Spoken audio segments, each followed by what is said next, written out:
Hello दोस्तों, कैसे हैं आप लोग। बहुत बहुत स्वागत है आपका स्टडी हिंदी के यूट्यूब चैनल में। मैं ओम जायसवाल आपका फिर से स्वागत करता हूं। ये देखिए पार्ट नंबर 25 है। लड़ाई हमारी जारी है रेलवे एसएससी एग्जामिनेशन के लिए, जहां पे 40 प्रश्न मैं लेके आ गया हूं GK, science and current affairs का। इसमें से आपको बस 20 करके दिखाना है। एक छोटा सा चैलेंज है और प्रत्येक क्वेश्चन के भीतर मैं आपको 5 सेकेंड का समय दूंगा आंसर करने के लिए कमेंट बॉक्स में। इसके पहले के सभी पार्ट आप प्लेलिस्ट मैंने बना दिया है, आप देख सकते हैं।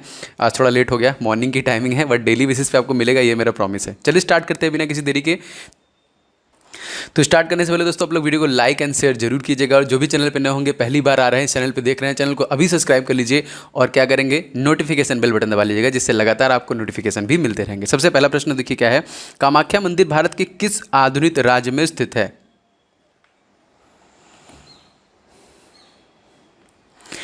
जी बिल्कुल सही आंसर हो जाएगा इसका। ये असम में राज्य में स्थित है। ऑप्शन नंबर देखिए डी ग्रेड जाएगा। दोस्तों असम में एक आपका पुल था जिसका नाम था बोगीबिल पुल, उसका नाम चेंज करके कर दिया गया है अटल सेतु। ये हमारे प्रीवियस एग्जामिनेशन में पूछा था, इसको याद रखिएगा।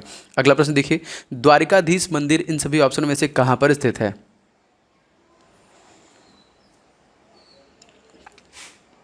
जी बिल्कुल करेक्ट, द्वारकाधीश हमारा मथुरा में स्थित है। ऑप्शन नंबर सी करेक्ट हो जाएगा।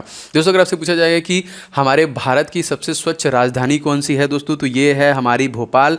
कहाँ की राजधानी है, मामा की सरकार है, मध्य प्रदेश की राजधानी है। अगला प्रश्न देखिए, कौन सा मंदिर माउंट आबू पर्वत पर स्थित नहीं है।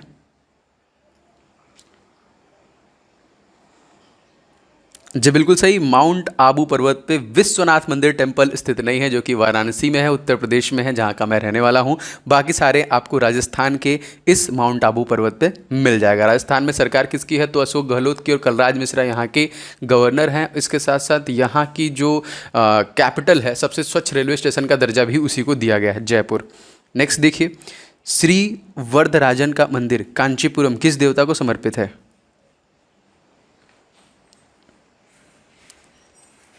बिल्कुल से दोस्तों, ये समर्पित है भगवान विष्णु का। तो आपको बताना है दोस्तों, अगर आपने असुर देखा होगा, देखा ही होगा सभी लोगों ने, तो आपको बताना है कि भगवान विष्णु का कलयुग में कौन सा अवतार होने वाला है, कमेंट बॉक्स में। अगला सवाल देखिए क्या है। भोजशाला मंदिर की अधिष्ठात्री देवी किसकी प्रतिमा है।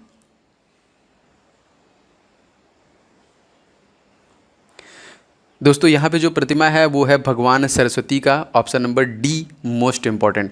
अगला प्रश्न देखिए क्या है। खजुराहो में प्रख्यात मंदिर किस शैली के उदाहरण है।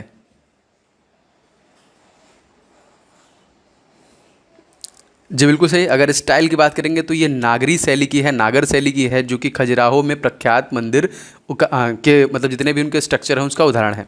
उत्तर कोरिया और दक्षिण कोरिया के बीच की सीमा रेखा को हम किस नाम से जानते हैं।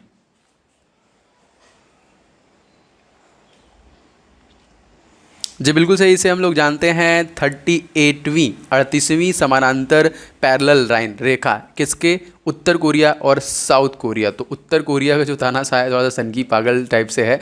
आपको पता है कौन है, किम जोंग उन, जो कि अकेले चाइना के साथ वही है, और पाकिस्तान। बाकी भारत के साथ सारे लोग हैं, टेंशन मत लीजिएगा। नेक्स्ट क्वेश्चन देखिए, कोविड-19 अनुसंधान के लिए विलोकना सर्च इंजन किस राज्य में विकसित किया गया।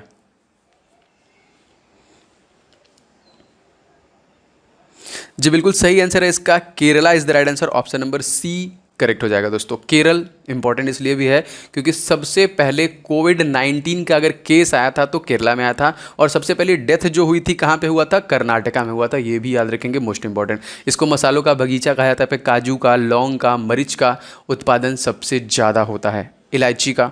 अगला प्रश्न देखिए, भारतीय संविधान के किस अनुच्छेद का उपयोग अभी तक नहीं किया गया है। तो ये बता सकते हैं हम लोग, इमरजेंसी से रिलेटेड है।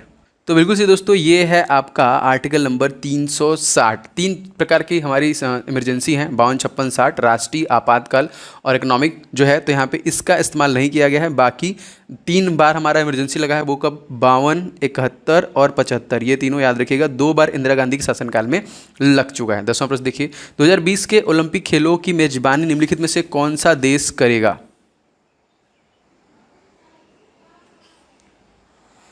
जी बिल्कुल सही, ये करने वाला है आपका टोक्यो, जापान। ओलंपिक देशों की मेजबानी करने वाला था, अब नहीं है क्योंकि इसे टाल दिया गया है 2021 में, अभी ये आपका होने वाला है।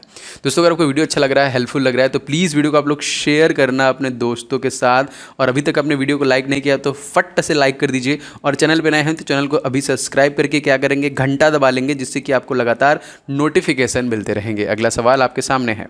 क्वेश्चन देखिए क्या है कि निम्नलिखित में से वो कौन सा मौलिक अधिकार है जिसे डॉक्टर भीमराव अंबेडकर के अनुसार संविधान का दिल कहा जाता है?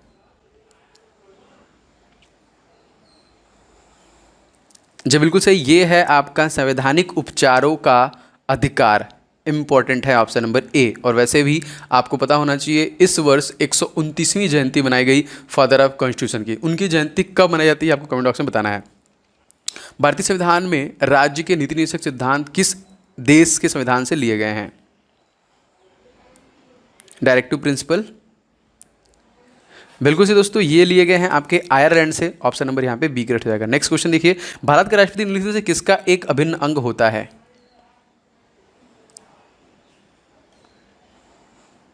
जी बिल्कुल सही, ये एक अभिन्न अंग होता है संसद का। ऑप्शन नंबर ए करेक्ट हो जाएगा। अगला देखिए, राज्यसभा के सदस्यों का सेवा काल कितने वर्षों का होता है?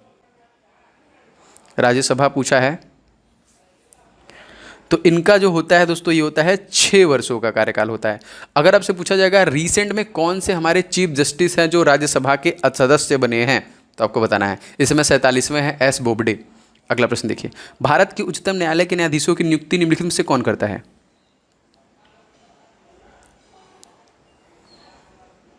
तो बिल्कुल से दोस्तों ये करता है, अगर आपसे पूछा जाएगा तो हमारा राष्ट्रपति, जो कि तीनों सेनाओं का प्रमुख होता है, भारत का प्रथम व्यक्ति होता है रामनाथ कोविंद, श्री रामनाथ कोविंद जी, जो कि कानपुर के रहने वाले हैं और इसके पहले वो बिहार के गवर्नर भी थे। अगला प्रश्न देखिए, निम्नलिखित में से कौन सी नदी बंगाल की खाड़ी में नहीं गिरती है?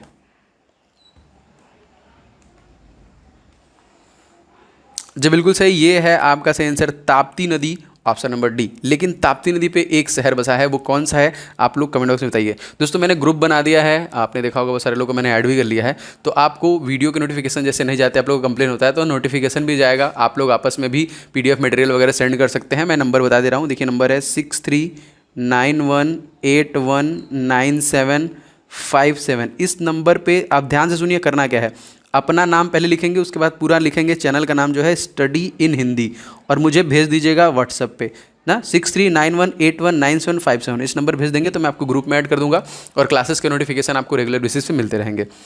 अगला प्रश्न देखिए, सागौन किस वन में पाया जाता है?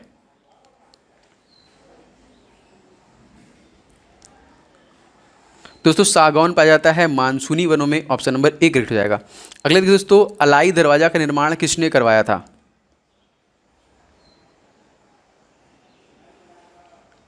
जी बिल्कुल सही, अलाई दरवाजा का निर्माण अलाउद्दीन खिलजी के द्वारा कराया गया था। ऑप्शन नंबर सी से हो जाएगा। अगला देखिए, जो पहली बार परमाणु बम कहाँ पे फेंका गया? 6 अगस्त और 9 अगस्त। सबसे पहले जब फेंका गया दोस्तों वो हिरोशिमा फेंका गया था, जापान में हिरोशिमा और नागासाकी पे। अगला देखिए, सूर्य का प्रकाश, तापमान, वर्षा दाब तथा वायु वेग एक साथ निम्नलिखित में से क्या बनाते हैं?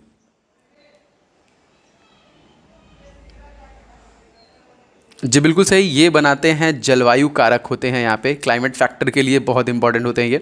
21वां देखिए, कच्चे फलों को कृत्रिम विधि से पकाने के लिए कौन से गैस का प्रयोग किया जाता है?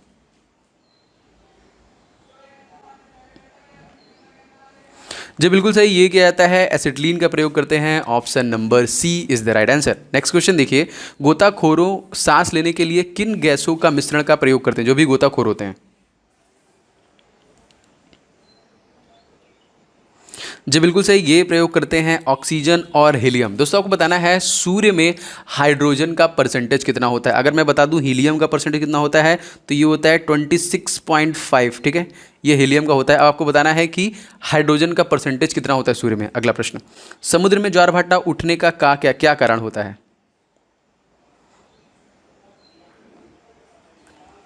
बिल्कुल से दोस्तों, यहाँ पे है ये सूर्य तथा चंद्रमा का गुरुत्वाकर्षण। वैसे मेनली जो होता है दोस्तों होता है चंद्रमा का गुरुत्वाकर्षण, बट यहाँ पे सूर्य का भी जो आकर्षण शक्ति होती है वो प्रयोग होता है। ज्वार जो ऊपर उठता है, भाटा जो नीचे गिरता है। अगला प्रश्न देखिए, संविधान के संशोधन प्रक्रिया का उल्लेख किस अनुच्छेद में किया गया है?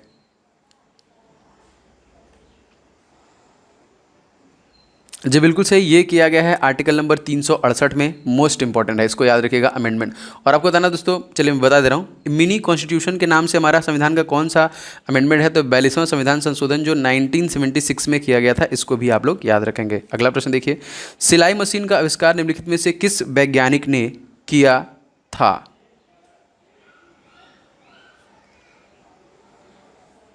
तो बिल्कुल सही हो जाएगा दोस्तों, ये इलियास होप के द्वारा बनाई गई थी सिलाई मशीन, जो कि घरों में इस्तेमाल किया जाता है, बाहर भी किया जाता है।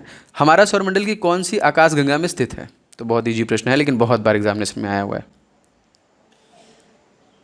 तो बिल्कुल से दोस्तों, ये है आपका Mandakini, option number B correct हो जाएगा यहाँ पे।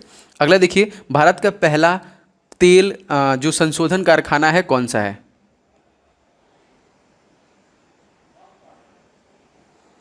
जी बिल्कुल सही, ये है आपका डिगबोई रिफाइनरी, जो कि असम में है, मोस्ट इंपॉर्टेंट। देखिए, असम में एक और आपका पुल है जिसके बारे में आपको जानना चाहिए, वो है भूपेन हजारिका पुल, जो कि 9.15 किलोमीटर लंबा है। इसको भी आप लोग जैसे पूछेगा कि भूपेन हजारिका कहाँ पे, तो वो भी असम में है। अगला देखिए, विश्व गैया दिवस दुनिया भर में किस तिथि को मनाया जाता है?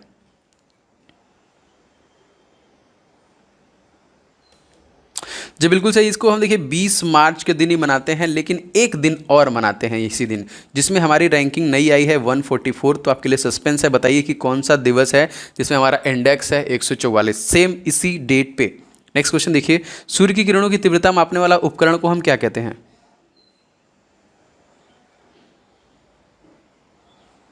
जी बिल्कुल सही, इसे हम लोग कहते हैं एक्टियोमीटर, ऑप्शन नंबर ए करेक्ट हो जाएगा। अगला देखिए दोस्तों, अंतर्राष्ट्रीय गरीबी उन्मूलन दिवस किस तिथि को मनाया जाता है?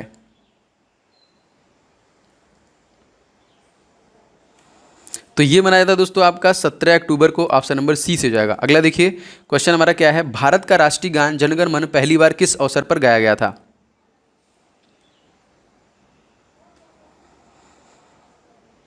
जी बिल्कुल सही, ये गाया गया था भारतीय राष्ट्रीय कांग्रेस अधिवेशन सन 1911 के समय गाया गया था। और भारत का राष्ट्रगान जो कि रविन्द्रनाथ टैगोर ने लिखा है, जो पहले नोबेल पुरस्कार विजेता थे 1913 में, यही अमार सोमार बांग्लादेश का भी लिखा है। और इसको कब ऐड किया गया था, ये इंपॉर्टेंट है, तो याद रखिएगा 24 जनवरी सन 1950 में इसको ऐड किया गया था। और 22 जुलाई सन 1947 को हमारा नेशनल फ्लैग ऐड किया गया था। अगला प्रश्न देखिए, प्रश्न दोस्तों क्या है आपका, निम्नलिखित में से कौन सा एक सुमेलित नहीं है?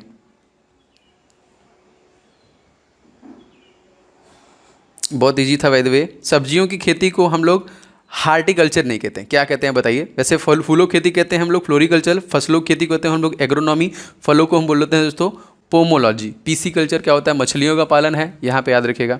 बैक्टीरियोलॉजी, बैक्टीरिया का अध्ययन होता है। किस मुगल सम्राट के काल में ईस्ट इंडिया कंपनी ने भारत में सर्वप्रथम कारखाना स्थापित किया? 1600। तो वो कौन था?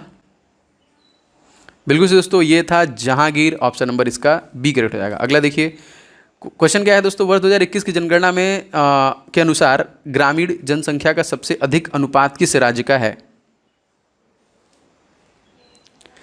बिल्कुल करेक्ट दोस्तों, ये है right answer, Himachal Pradesh. HP emergency number 112 launch करने वाला पहला राज्य है। अगला प्रश्न देखिए, निम्नलिखित में से किसे ऑल इंडिया मुस्लिम लीग की स्थापना की थी, किसने की थी?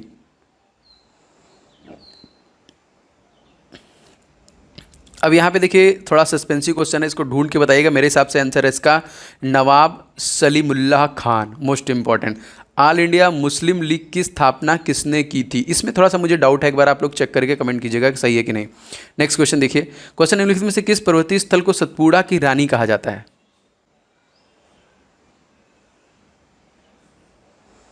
जी बिल्कुल सही, ये है आपका पंचमढ़ी, जो कि मध्य प्रदेश में स्थित है दोस्तों। मध्य प्रदेश बहुत इंपॉर्टेंट है आपका।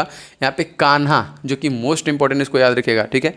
क्या है? कान्हा क्या है? टाइगर के लिए रिजर्व है, बहुत इंपॉर्टेंट, जो बहुत बार पूछा जाता है। अगला प्रश्न देखिए, चंपारण आने का निमंत्रण महात्मा गांधी को किसने दिया?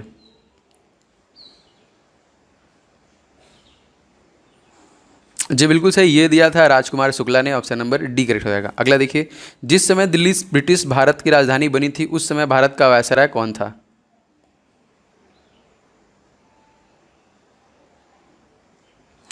जी बिल्कुल सही, उस समय था देखिए Lord Hardinge, option number C correct हो जाएगा। 39वां देखिए, पेयजल में रोगाणु नाशी के रूप में किस गैस का प्रयोग किया जाता है?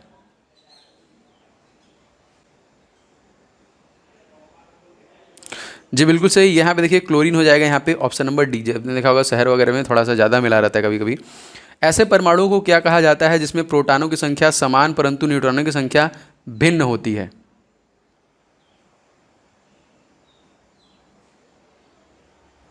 इसको बोलते हैं दोस्तों समस्थानिक। ऑप्शन नंबर ए करेक्ट हो जाएगा।